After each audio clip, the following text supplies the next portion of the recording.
Hello friends Annapurna chunk को आपण मानक पुणी थे स्वागत।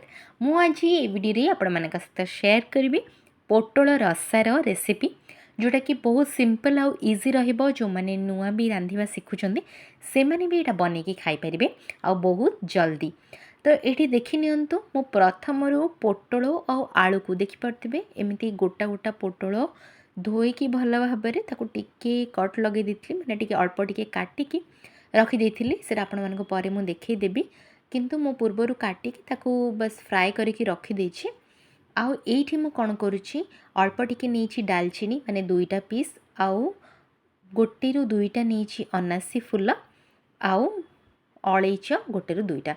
तो ये फर्स्ट मु पकई नेली तेल गरम है तापर ये जो पेस्टा एबे देली से पेस्ट रे मु यूज करिछि गोटे छोट पीस अदा गोटे छोट पीस रसणर माने से 6 रु 7 कोला थी आउ अल्प टिके से जीरा आउ काजू 5 रु 6 पीस बस से मु कौन करी भल भाव ग्राइंड कर देछि।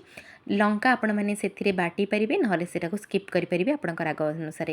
तापर जितेबले पिजटा भल भाव ये भाजी होगला मुझे से पेस्टा पकई नेली। पेस्टा पकई सारापर ये अल्प टिके हलदी गुंड अल्प टिके देली लंका पाउडर आउ लुण गोटे स्पून ठीक अच्छे ये पकईकी मुझे भल भाव आगे कषि नेबी जितेबले चारि साइड तेलटा बाहरी आसो। तापर जो पोटलटा मुझे फ्राए करके रखी से पोटल आउ आलू गुड़ा को ये पकई नेबी।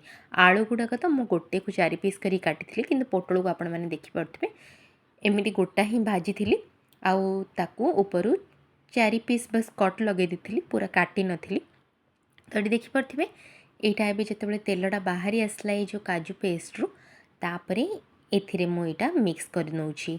तो यहाँ एवं रेडी होगापाई किसी समय लगे जमीक 5 रु 10 मिनट बस फुटी गले एटा रेडी हो जेहेतु पूर्वर छाणिकी पोटलटा पूरा सीझी जाइथिला। तापर मुझे अल्प टिके टमाटो यूज करी आउ अल्प टिके मसला पाउडर।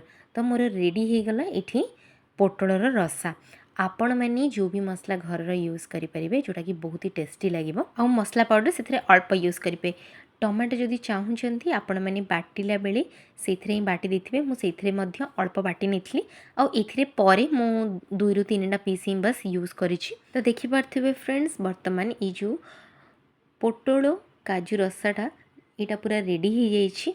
आपण मैंने खातु आउ एंजॉय करंतु केमती कौन लगे मत निहाती कमेंट सेक्शन रे जणातु। रेसिपीटी जदि आपण मानकु भल लगी ताले मो चैनल को लाइक शेयर आउ सब्सक्राइब करने को जमारू भूलें।